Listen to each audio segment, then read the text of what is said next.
Brought to you by Naturals To Go, the VIBECast is your gateway to realizing your entrepreneurial dreams. Hey folks, Linda Ballesteros here.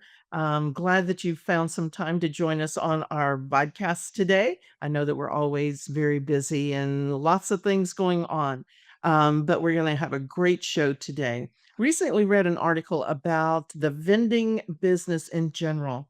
Did you know that there are 4.5 million vending machines in the US? 65% of those accept electronic payment. And of course, micro markets have really taken off. Micro markets are also popping up everywhere, reflecting a 28% growth in locations since last year. That's a huge growth. And today we're going to be talking about that with Bob Tullio. And Bob is a powerhouse when it comes to the convenience services. He is the contributing editor for Automatic Merchandiser magazine and its website, Vending Market Watch, is where convenience services pros stay informed and inspired through articles and educational webinars. And you're going to hear more about that from Bob. Bob, thanks so much for joining us today. My pleasure. As I said, it's unusual to be on this side of the table being interviewed, so I'm looking forward to it.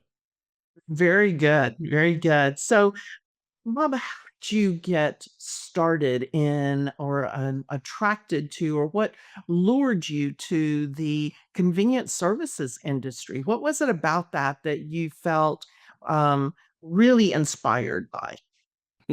Well, a small family business, we decided we wanted better weather than Chicago.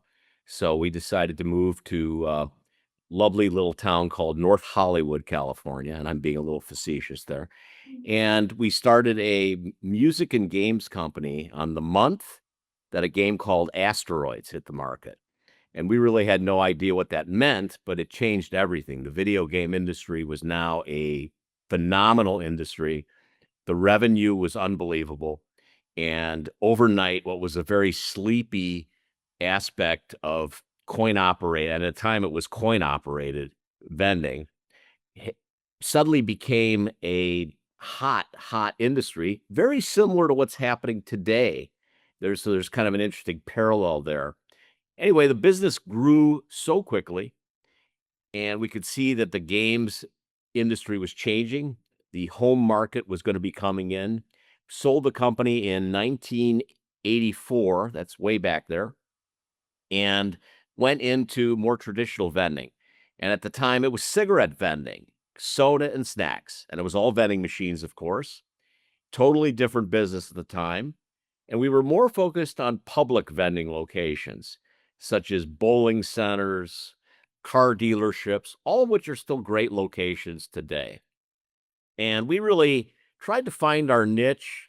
And it's one of the things I'll talk about is capitalization, which was always a challenge for us. We really never had the capital we needed because growing was no problem, paying for it was. And in 1994, we decided, after the cigarette business, which was a multi-million-dollar business for us, was pulled out from under by the federal government. We basically went from millions to zero overnight, had to pay people to get our machines off location. We decided we had to either go our separate ways or start something else. So we made a move into the OCS business, coffee service, and started a company called Gourmet Coffee Service, and it exploded. The timing was right. Coffee was really being taken over by the whole Starbucks concept. People were suddenly willing to pay $2, $3 for a cup of coffee. We were pretty good at selling OCS, and organically we grew to a multi-million-dollar company. We were involved in everything from coffee service to vending to ultimately micro markets, pantry service, point of use water, ice machines, turned it into a $25 million company. And by 2017, we sold the company to Canteen. It was a very happy ending for myself and my partners. So there's the very quick story in a nutshell. Wow, you have definitely seen some changes in the industry for sure over the years. And I know, and we'll be talking a little bit later about maybe some trends that you see happening for the future. I know that you mentioned that you started as a small family business. Mhm. Do you see that this is, that vending and micro markets is a great business that small families could get started in? Yeah, I think there's opportunity there. I think we have a unique market condition right now that really plays well to what Naturals to Go is doing in the sense that you have so much consolidation that the automatic merchandiser state of the industry report that you referenced talked about the fact that we have a situation where 65% of the revenue is being generated by 10% of the companies out there. That's on the vending and OCS sides, or vending and micro market side. So we can see that there's been massive consolidation led by Canteen, InReach, Aramark, those types of big companies that have stepped in and really bought everybody out. And it's great to be in an industry that people want to buy into. At the same time, it creates an opportunity, I think, for small vendors who really want to do this right. And that is to deal with clients that want customization, that want personal service, that like to know who they're dealing with, that want to feel our slogan was, we're going to spoil you. We trademarked that slogan. And they want to be spoiled. And if you're willing to do that, that's, I think, a very simple formula for success for operators out there. So it's a good market condition right now. Yeah, I agree with you with that, and, what we do with natural skills, we certainly help to train them and get them ready for that success and that growth, and as they're growing, there are some really big accounts out there that they can tap into. Bob, do you have any advice for those operators that are wanting to take their business to the next level? How do they land those big accounts? How do they get in to talk to the decision maker? Well, that's a challenge. It takes a long time typically. But, nobody needs to know that you're a small operator. Part of it is to overperform, show the attention to detail, act like a big guy, entertain, go out there and entertain, take people to lunch. People still like to be taken care of. They like to be spoiled, as I like to say, and have contracts in place. I think it's really important. I think that's the way to do business professionally. There should be no such thing, and I know it's not consistent with a lot that happens at your company because you guys are all about making service the number one reason that service is your contract, and I get that. But when you work your tail off to get a large account, there's no reason why you should lose that account to Canteen because somebody walks in the door, made a deal in New York City, and you lost it on a national deal. If you're gonna lose it, then they should pay for it. And that's kind of my feeling. If you're gonna play with the big boys, if you wanna be involved in big accounts, you need to act like a big boy. And that's the key to the whole thing in terms of getting big accounts. You've got to act the part. A lot of it has to do with your branding, your website, and make sure you have enough capital so that you can actually serve those big accounts properly. So there's really a lot of factors that it all goes into just a suite of things that, I'll be happy to expand on that I think up and coming operators need to be thinking about. And I think you bring up a really good point because, I think in the beginning, what we do with our operators, we start them out with vending, and then they get their feet wet in that industry. But then, to land these big accounts, you have to have a variety of options. I think you had mentioned some of them early on. What are your thoughts about that? I think you need to diversify. I think it's absolutely critical. Diversify within the industry. You don't want to get distracted and start going off into another direction because that's a real problem. And on my own podcast, I've talked to a lot of people. It's Vending in OCS Nation. I've talked to a lot of people like Jim Brinton, the father of the micro market. I mean, this guy will tell you that he got distracted along the way and suddenly realized, hey, I've got to start, he's getting involved in other businesses. You start to get to the point where, hey, I'm an entrepreneur. I can do anything. You've got to focus on the primary business, but diversifying is critical. A complete package, being able to, quote, consolidate vendors for a client is absolutely critical. And it gives you a phenomenal competitive advantage. So I really think that The OCS business is an excellent conduit to getting into locations. Then you open your eyes, you perform well as an OCS operator. The next thing you know, and you've developed a relationship, not Canteen, not Aramark. You know the decision maker. You're dealing with a far more emotional product than the micro market because coffee is an emotional product. And you have a situation where you establish yourself as the primary vendor. The next thing you know, they want that same service on the vending side, on the micro market side. The point of use water business is a phenomenal business. We've written a lot about it. It's an annuity. There's nothing else like it. When you have 1,500 water machines on location and a check is coming in for every one of them every month, month after month, I don't know if there's a better part of this business, quite frankly. So, absolutely, I think ultimately, of course, there's two ways to do the vending business.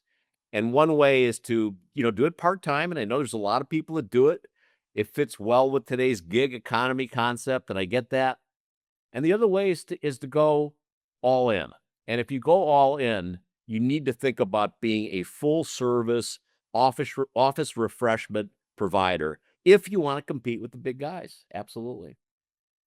Yeah, it's interesting that you brought up coffee and water as well because I've spoken to operators that have said that a location would not bring them in unless they offered coffee. And I've never heard of coffee being that emotional um, sell, but it definitely is. I know I'm in a different emotional state if I don't have my coffee every morning. And so people want that coffee piece. It's not an option anymore in offices. Well, Linda, what I mean is this. When you go in and you sit down with a group of employees and you set up a brewer in a break room and you are a coffee expert and you have a coffee tasting in the morning and you're telling them about the defining characteristics of this coffee, and they are going, wow, this is so much better than what we have right now.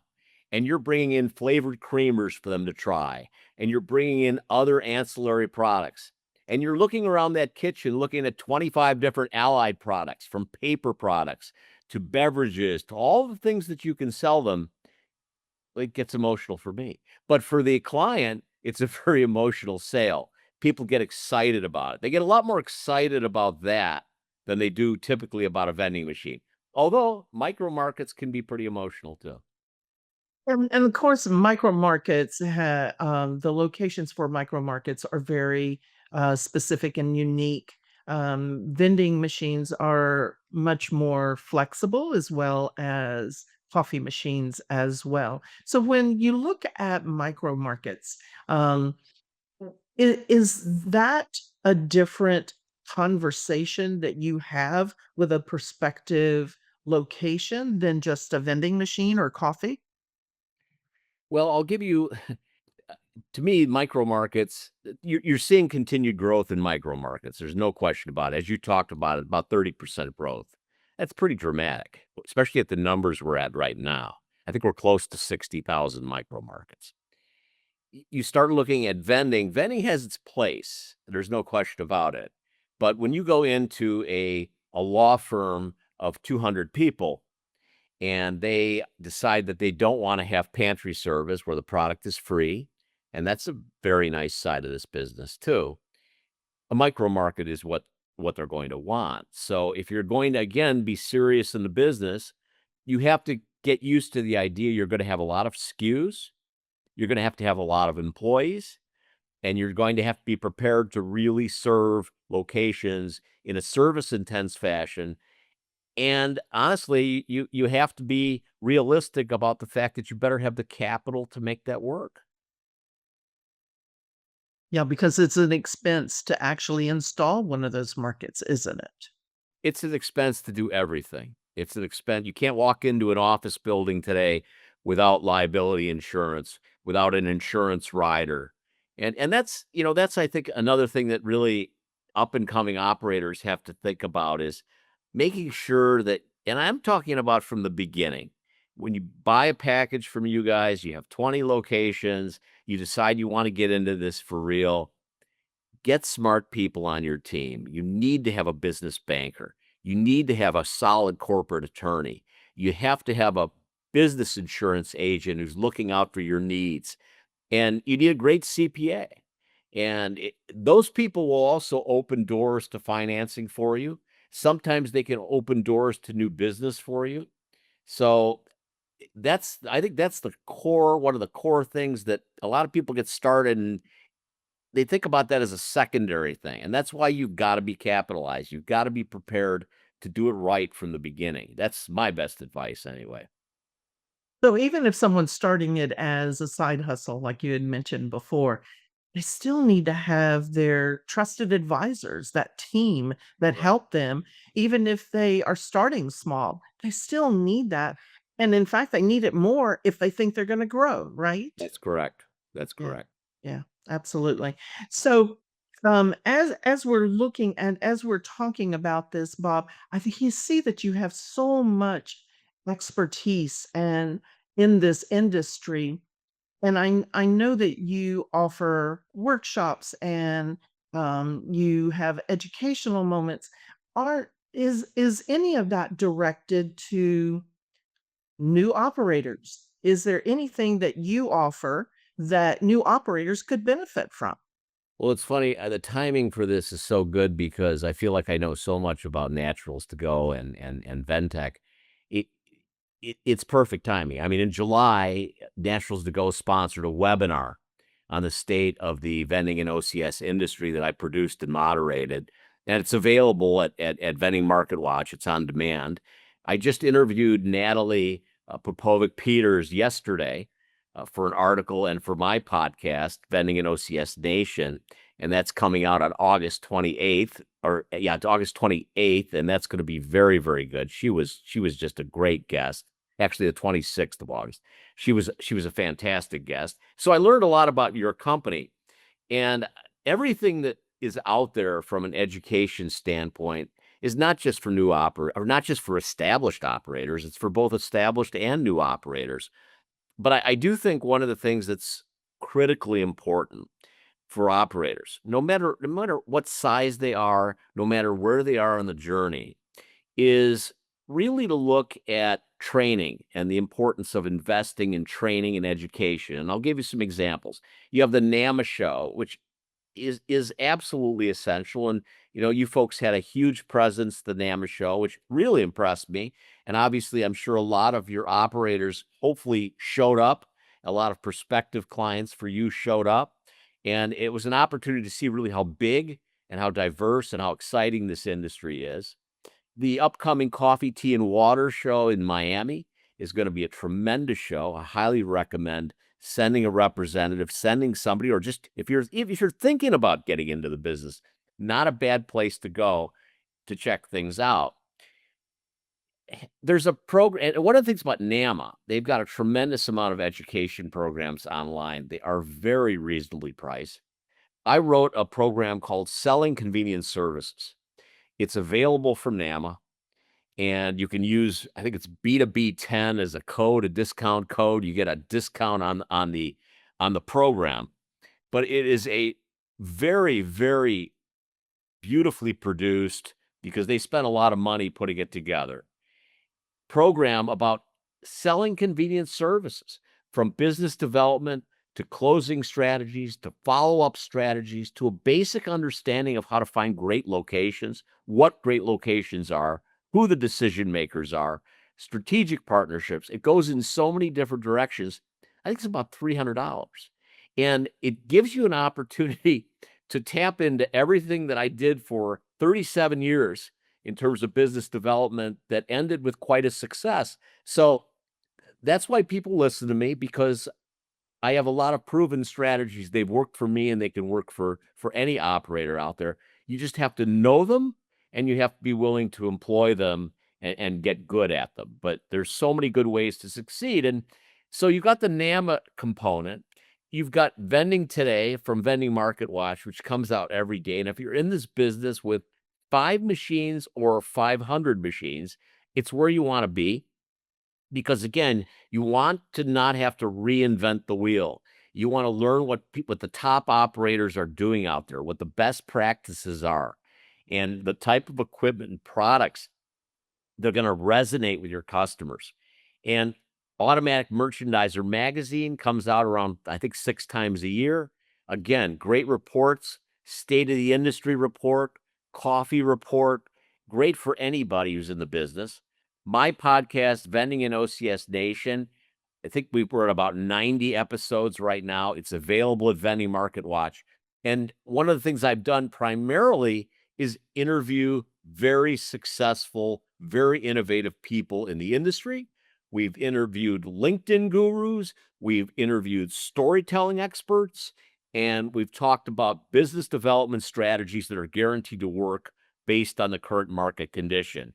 We have webinars. We've got one coming up on August 28th, and it's called uh, think it's called Micro Markets, What's Driving the Explosive Growth. And that's what it's all about, is the technology and the other products that are really driving the explosive growth. So that's worth sitting on. It's free, absolutely free.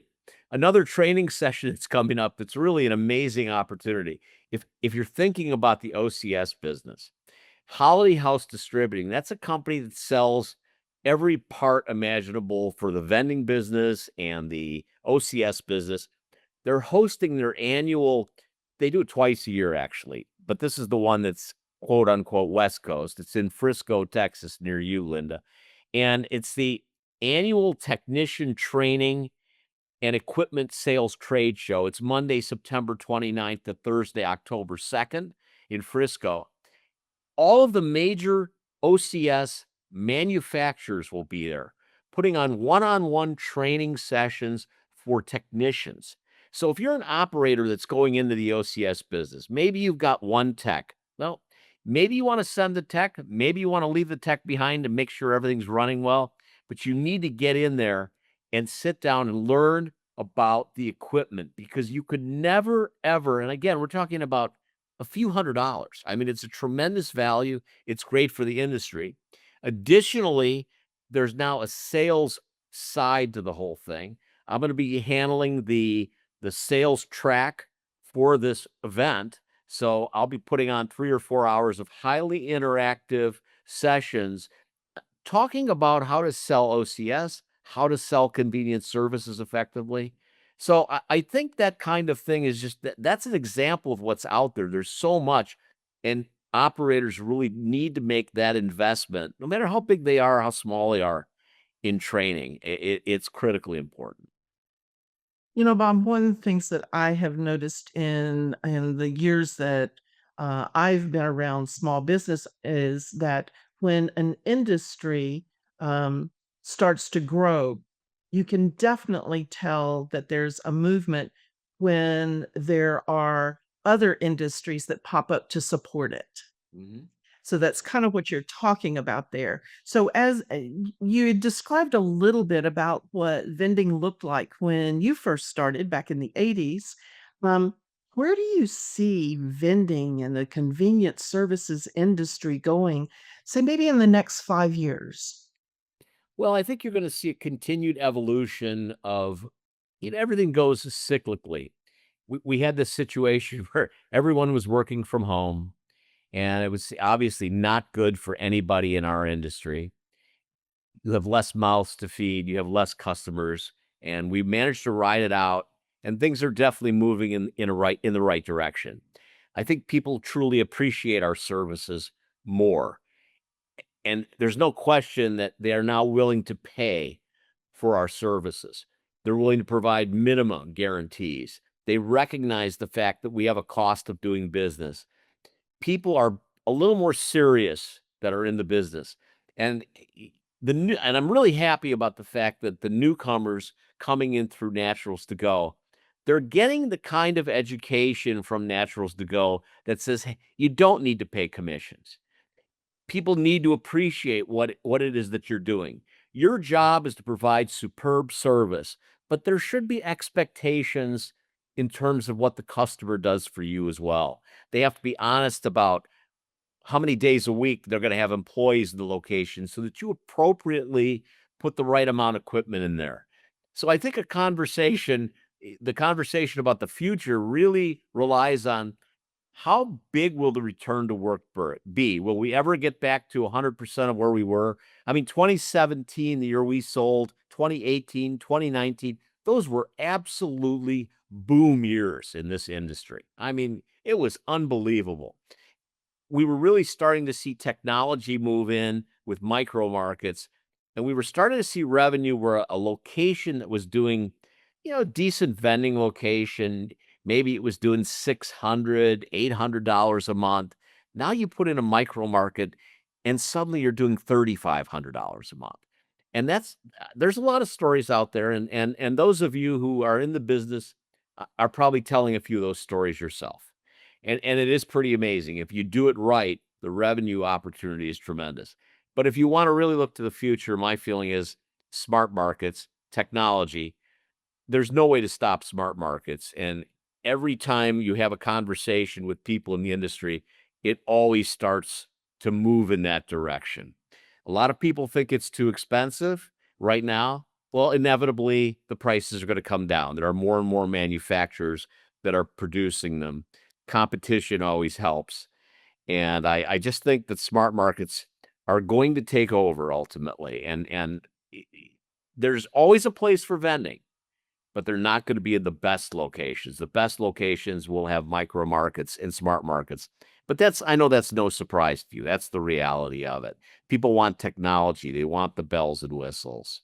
And Gen Z and the millennials, Gen Z in particular, they have a different set of buying habits.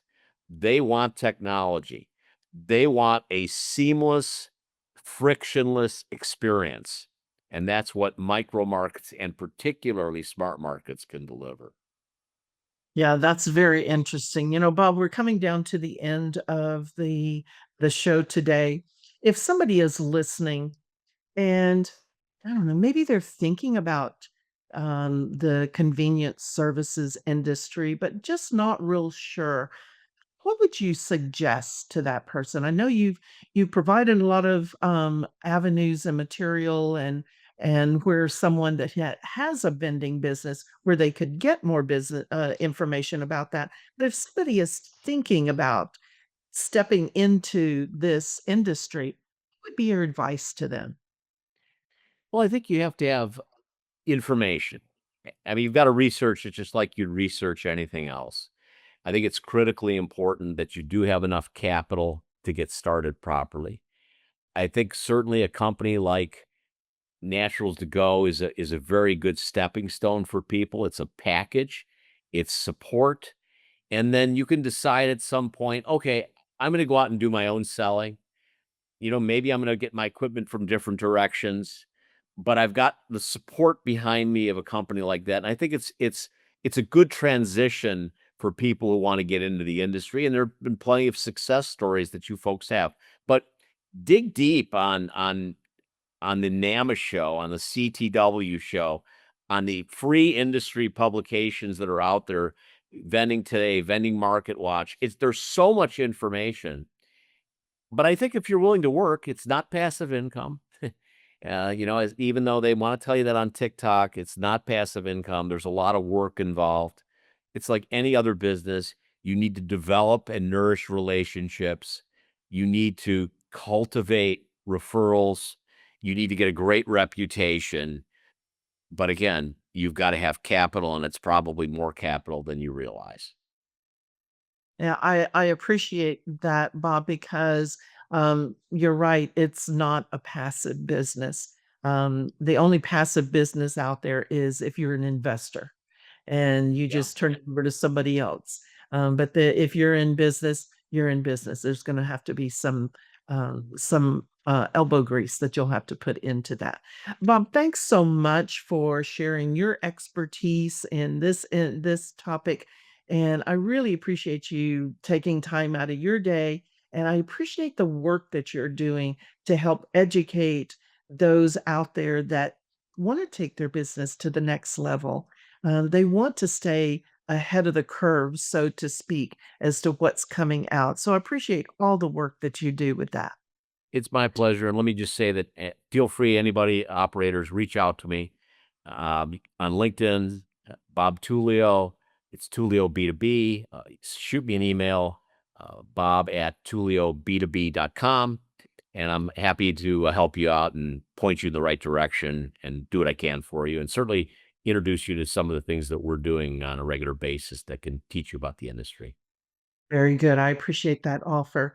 So, folks, as always, I leave you with a quote, and this one is by James Clear. He's actually the author of Atomic Habits. All big things come from small beginnings. The seed of every habit is a single tiny decision. So, make that single tiny decision to make things different. Thanks so much for joining us today on VIBECast. And until next time, let's go out and live the vibe. That's a wrap for this episode of the VIBEcast. We hope you've been inspired and empowered on your entrepreneurial journey. Don't forget to like, subscribe, and follow us on all your favorite platforms to stay connected with the Vibe community.